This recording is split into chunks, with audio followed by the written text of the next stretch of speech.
is Monday, April 19th. Amy and Samir here. We are kicking off our 57th week. Wow. Must be a record of some kind. Yeah. Certainly a record for the Quarantine Network. I think we're one of two shows that is still doing stuff. We are just so dedicated. But happy Monday, everyone. Samir, how you doing? Oh, just fine. I got my second vaccine shot today.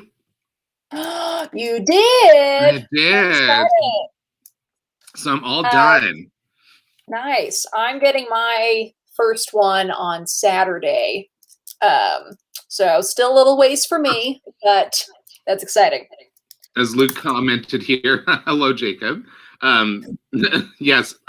Apparently last Friday, BeLive's whole system went down, but instead of ending broadcasts, they just kept going and you couldn't sign in to end them. So that's why it kept going. So I just when I was like, okay, I don't know. Obviously Amy's not coming back anytime soon. So I'm just going to X out and I'll say goodbye. And then apparently I heard that it was still going and Luke, you were still, you and Andres were carrying on the conversation. Yeah, Luke made a TikTok about it. Oh, I still need to show you that, Samir. But yeah, yeah, it was weird. Let's hope it doesn't happen again. Exciting movies that I watched over the weekend, besides the two from our double feature.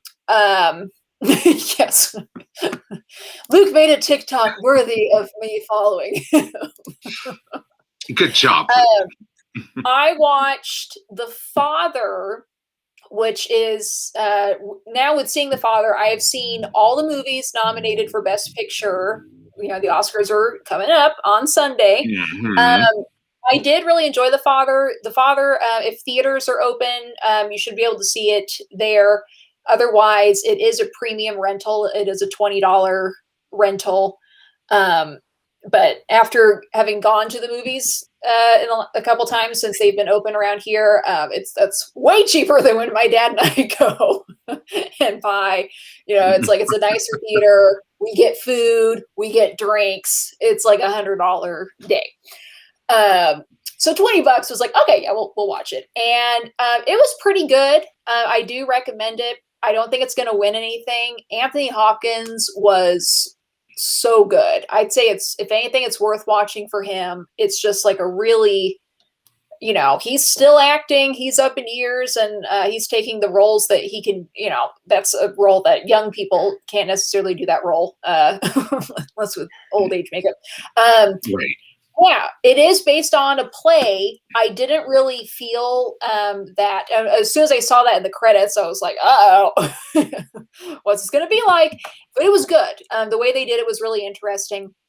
But yeah, I think Chadwick Boseman's definitely going to win Best Actor. And he was really, really, really good in that movie. But man, Anthony Hopkins too is so good in The Father. It's really a tough call. I know Chadwick Boseman's going to get it though, and it is deserved. It will be a deserved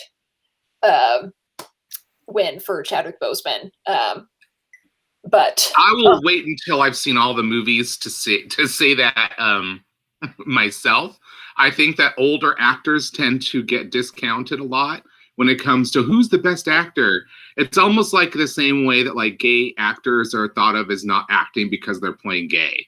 It's like if you're old and it's oh, well, all the things that go with playing an old person, well, you're already experiencing that. So how different is it for you to perform in that movie? It's there's this kind of mindset when it comes to being an old actor playing an old character. Think of any roles that an old actor won an award for, at the Oscars.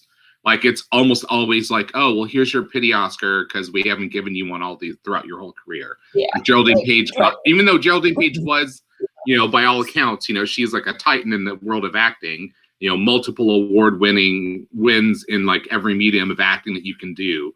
She won, and she still had no Oscar by the time she was in that movie in the mid-'80s.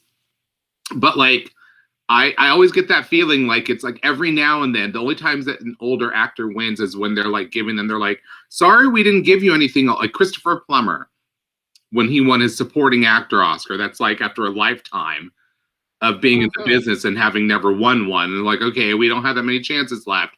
Better make it this one. But Anthony Hopkins already has an Oscar. So if you're like older and you've already got one, you are basically not going to win anything. It doesn't matter how amazing you are. It was kind of like when, what's her name?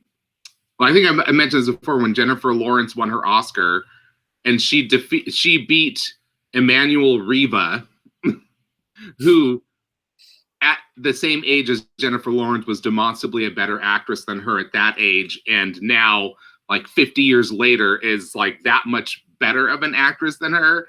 And she flew out from France just to watch Jennifer Lawrence trip up the stairs and take home the Best Actress Oscar for a performance that doesn't really compare with what Emmanuel Riva was doing in Amour.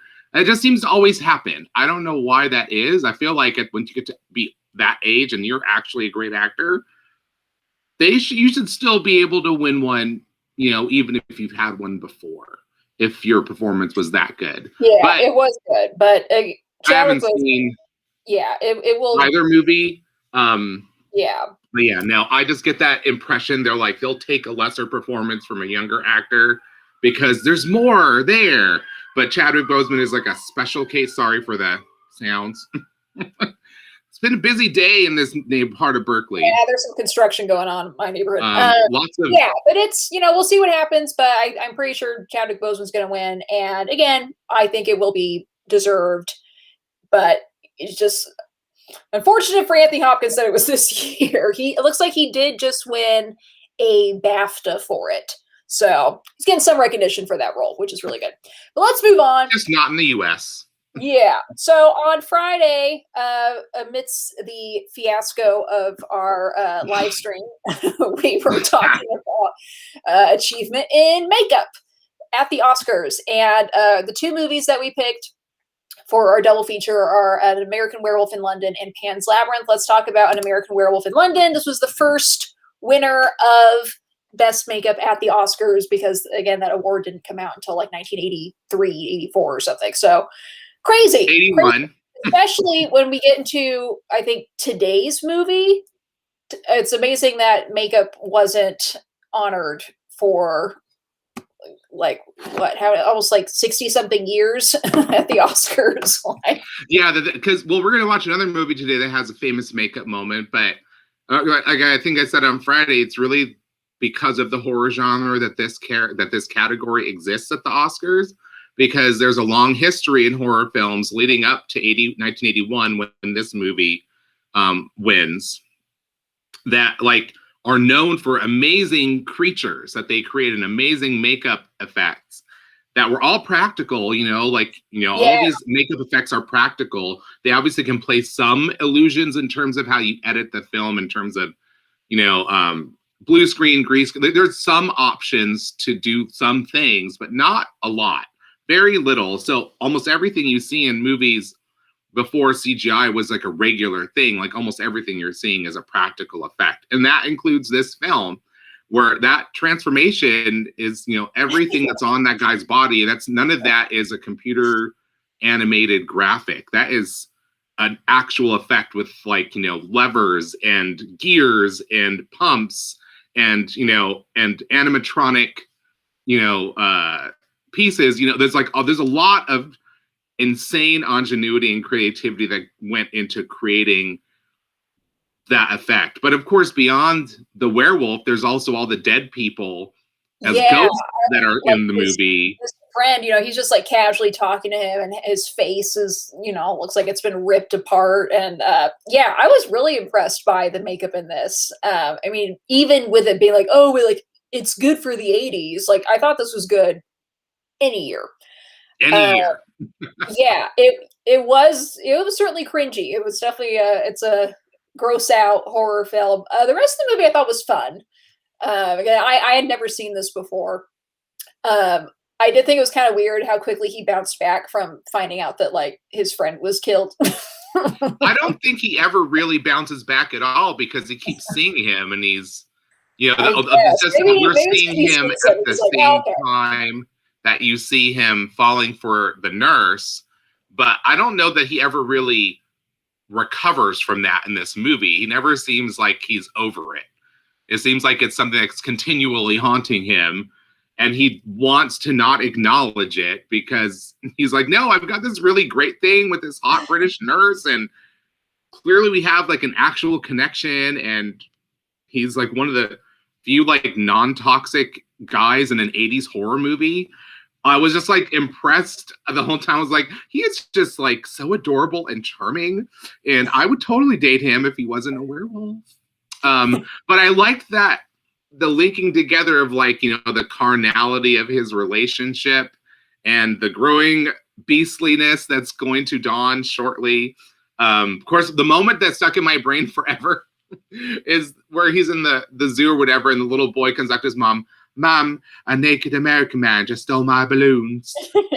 I don't know why that exact moment, like him waking up naked in the zoo and then the kid saying that he stole his balloons, that exact line reading has lived in my memory since the first time I watched this film. I can't explain why, but I absolutely love like the whole setup of it when they like the slaughtered lamb, like even the Like the sign and the fire name lamb. of the pub is like there's a little bit of tongue in cheek, like we know we're making a werewolf movie kind of thing. Um, but it seems like they totally went off on their own with this with the werewolf concept. You know, the idea that people killed by the werewolf are in this like nether world Yeah, between until the um son is killed. right, you know, so there's all these extra elements that they added that I think enhanced the movie. I love this movie. I still love it. It was every bit as good as I remembered it being. And still love Yeah, this makeup. it was fun. I think this is one that I might wanna throw into my regular, Halloween month, October. Right, and of course the like This three weekend. moon songs on the soundtrack. That's like Yeah. just a little like blue, two versions of Blue Moon, Bad Moon Rising, and I think there was one more. I can't remember right now, but I was like, I see what you're doing. That's funny. Yeah, so it was fun. The makeup was, spectacular. Again, the guy who did that, whose name has escaped me at the moment, he won, like, 7 Oscars Rick for makeup. Baker, Yeah, he legend of horror movie makeup. Like any horror fan knows this guy, and you know it's an impressive accomplishment, especially in this genre, because people creature features are a big thing. We talked about them back in October. mhm. Um, and if you can make a horror movie, even if the movie itself is not that great, this one I think is great, but even in movies that aren't that great, if you create an amazing creature, your movie will live forever in the minds of horror fans. So another, like, you know, this werewolf in this movie is like one of those creatures, you know, like I don't think people have seen them, not many people now at least, I think who watch have seen the movie Pumpkinhead. That is one of the great like horror movie creature creations, again before CGI. It's all practical, it's all, you know, built for an actor to walk around inside Mm. this suit with funky things. And of course that leads us to Pan's Labyrinth, and I really think the fawn is one of the great movie creatures, because it's a mixture. There's very little CGI done to that character, but like you could tell that there's a lot of ingenuity in there. You have to put the eyes in your hands. I know.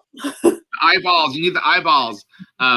But my favorite creature in this movie is definitely the fawn for me. I know the pale man is definitely a really creepy creature. I think now having Oh, seen Andy God. Serkis in so many documentaries and seen him as so many creatures, I'm starting to recognize the way he moves and also recognize aspects of his body. So I could actually see him partially under his makeup, especially around the mouth. Was that him, or was that other guy that's in, like, every No, I didn't he's think the that pale man. The guy who he was like in who plays creatures and everything. He's definitely the pale Doug man in this Jones. movie. Doug Jones, that's Yeah, it. I Doug was like, Jones, I Andy mean. Serkis is in Doug a short Jones, not Andy movie. Serkis, Doug Jones. Doug Yeah. Jones is in like so many movies as like these creatures because he specializes in this type of, Mhm. you know, physical movement acting and playing these otherworldly creatures. I did actually was able to notice it was him. because I was trying to remember if he did both. Like I can't remember who he does in this movie. And then when I get to the pale man, I could see Doug Jones's mouth very clearly under the makeup. I could recognize his bone structure. That's just the problem when you have an actor who's like the only game in town for these kinds of things. So, you know, I saw him more in that than I did in the Fawn. The Fawn is like a full face coverage piece with the amazing detailed sculpting on the horns and all the detail, but also you could see like he's inside a contraption to make it look like a fawn walking on legs. Yeah, I'm looking at it right now. You know, and so there's like, you could tell that inside that you just know that there's some sort of like weird bionic mechanical balanced like walking thing that's in there that he's using to create this movement. It's like, you know, so obviously there's a combination of the physical actor inside the makeup that makes these special, but I absolutely love that fawn character, like one of my absolute all-time favorite creatures. On Friday, right when we were going to start talking about this, is when Be Live started acting up, and I wanted to mention that in addition to winning Best Makeup, it also won Best Art Direction and Best Cinematography. Art direction, obviously, like that contributes a lot to the fairy tale feeling of the movie, because that's what I enjoy the most about this movie is really its art direction and the creature makeup. I realized when I watch it again that I still abhor this script. I think it's a really bad screenplay. But I especially hate this child. The child, I really hate the kid. Samir was texting me today, and he was like, "I can't stand this child in Pan's Labyrinth." And she does some things where it's just like is this? I mean, from minor things like deciding to the day that your mom and your evil stepdad are having a party, you decide to crawl into this like the dirtiest hole in existence, wearing this brand new dress that your sick mother made for you. From that to whatever you do, don't eat the food.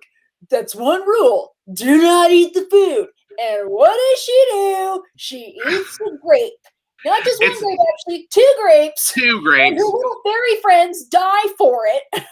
And the worst part is like the build up to it. So they're really trying to build up your tension. So it's like she's going in, she sees this creepy man. She looks at the eyes on the plate.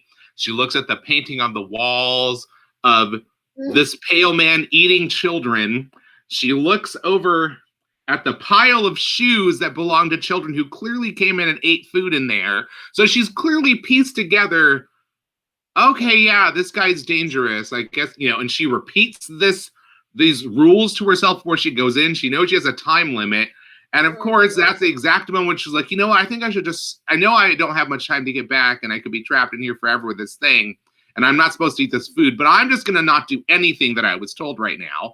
That's like her character's modus operandi. I felt like that's where I got upset with the screenplay. It was just very much felt like all of her character motivation was driven by plot convenience.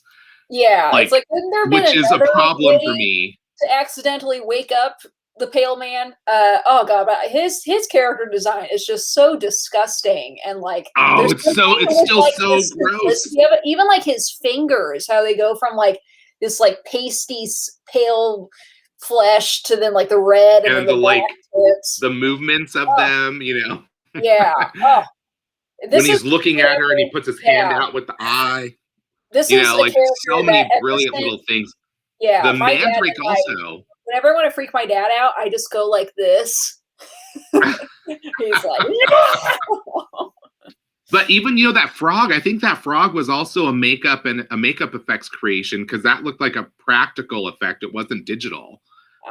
When you look at the back of, I think the frog was, because in some of the lighting I could tell it wasn't a digital creation, that there was mechanical workings in there. I have this on Blu-ray. Maybe I'll have to go back and check that out. But I don't know about what it vomits up, but the actual frog itself is definitely a real thing that they made from the look of it. So that CGI is very impressive CGI, but most of the rest of the movie I could pick out what was a CGI effect and what wasn't a CGI effect. And I think the reason I love the creatures in this movie so much more than in so many other films is because there's a lot of practical effects work in there. It's not just, okay, we can fix this in post.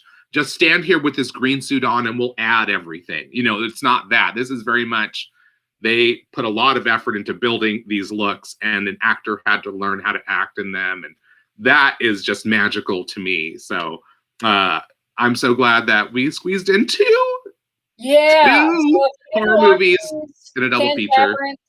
Pan's Labyrinth is on Netflix right now, and An American Werewolf in London is on HBO Max right now. But let's move on to the game. Name That Movie. All right. You guys know what to do. Guess what the movie is based on the images. I have not seen this first one. Oh. So we'll see. We'll see how this goes.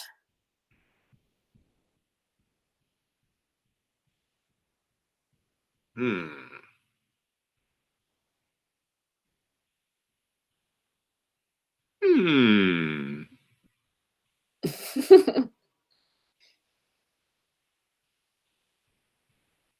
Now I lost it.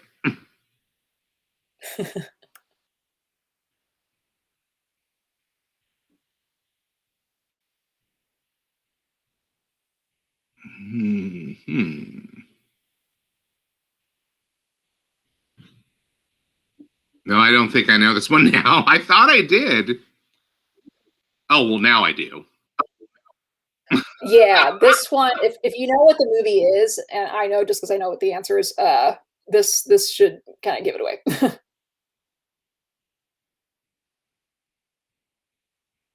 Any guesses? The last image is the best clue, Walter. Looks like a Twilight Zone episode. No. Walter got it. Cinema Paradiso from the late 1980s. Yeah, I haven't seen this. All right, one more. Best picture winner or best this one, you guys should get this because this one, I want to say on Friday, Luke actually guessed this movie for a different answer. So keep that in mind, Luke. Maybe you'll get this one. Oh, okay, now I can see.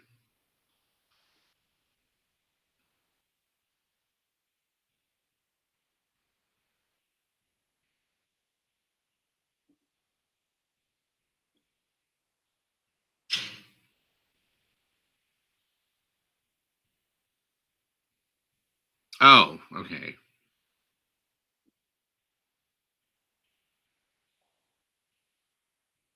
It's not Porky's. Jesus. Porky's? That has got to be the strangest guess I've heard yet. But I got it from the marquee of the theater. But this should give it a... I feel like, well, if you see the movie, then... I mean, also, they're giving you character names in here. Bridget von Hammersmark? Yeah.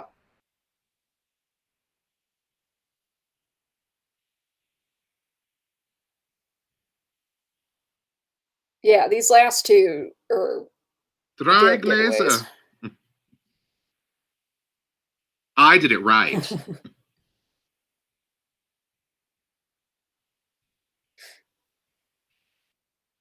Oh, get on, people. The producers. Luke, come on, Luke. It's not a Mel Brooks movie. There it was like, come on now. Glorious Bastard. I know one of y'all knows.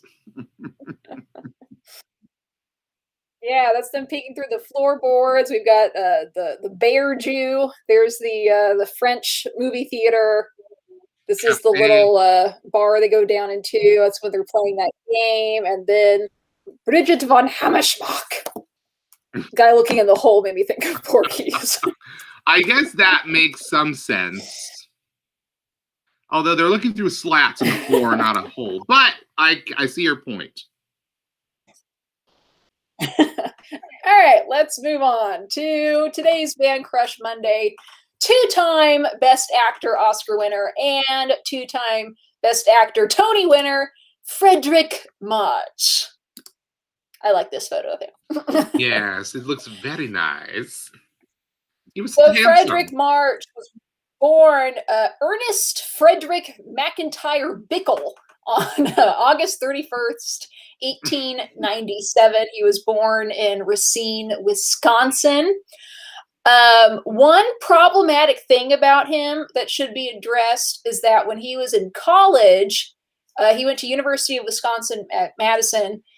He was a member of Alpha Delta Phi, but then he also, and this is on the Wikipedia page, he was also a member of an, and I quote, interfraternity society composed of leading students formed at the college in 1919 named the Ku Klux Klan that appears to have no connection with the National Klan organization, but whose choice of name signals an identification, or at the very least, no meaningful discomfort with the widely known violent actions of the Reconstruction era Klan.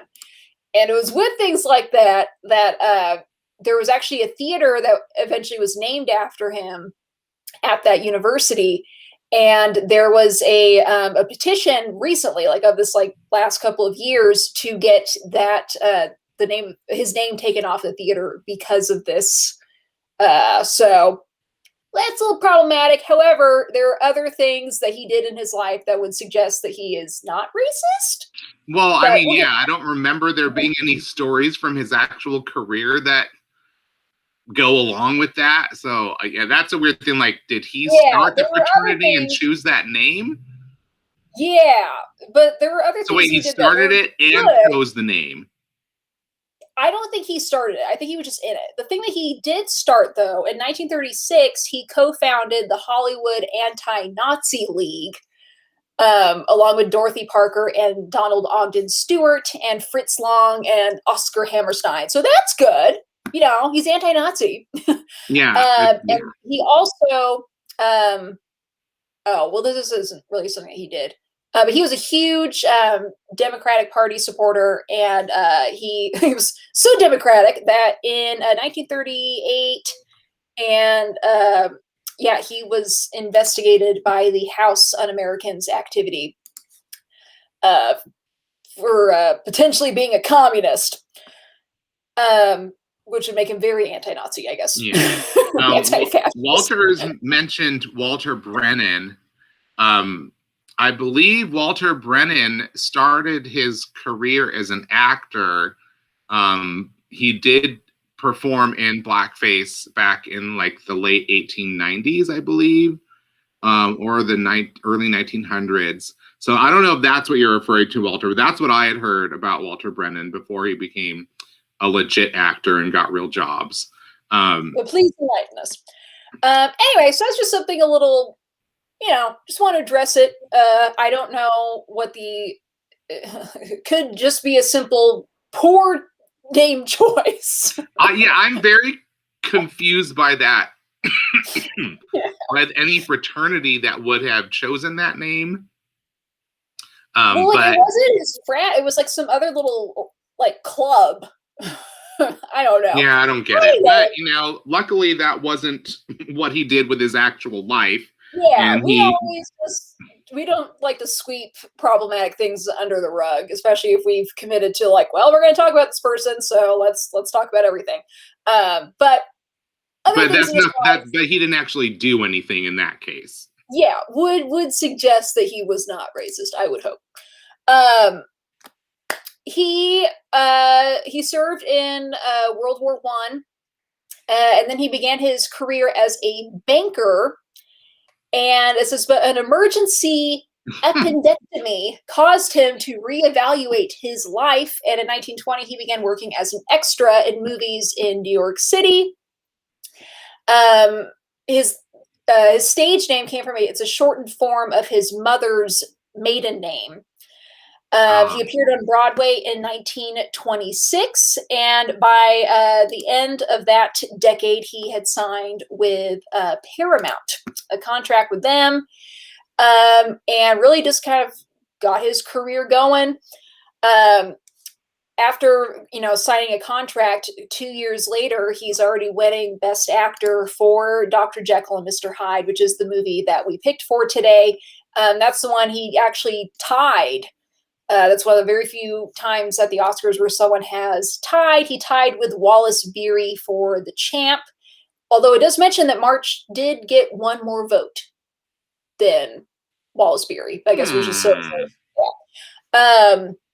He was most popular in the 1930s and 40s as far as him being a leading man.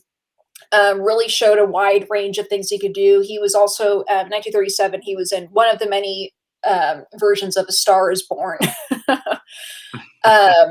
The first version that's actually called A Star is Born, actually. Yes. He also won Best Actor for... Why am I losing it right now? I just had it. It's like a big movie. The Best Years of Our Lives. He won for The Best Years of Our Lives in 1946, and then he won a Tony for Years Ago, and then Long Day's Journey into Night. That one was in the 1950s. Later in his career, he started. He was a little bit more of a character actor, but had a long acting career. His second wife, who he married in 1927, was Florence Eldridge, who was also an actor. Yeah. I don't know. What do you know about him?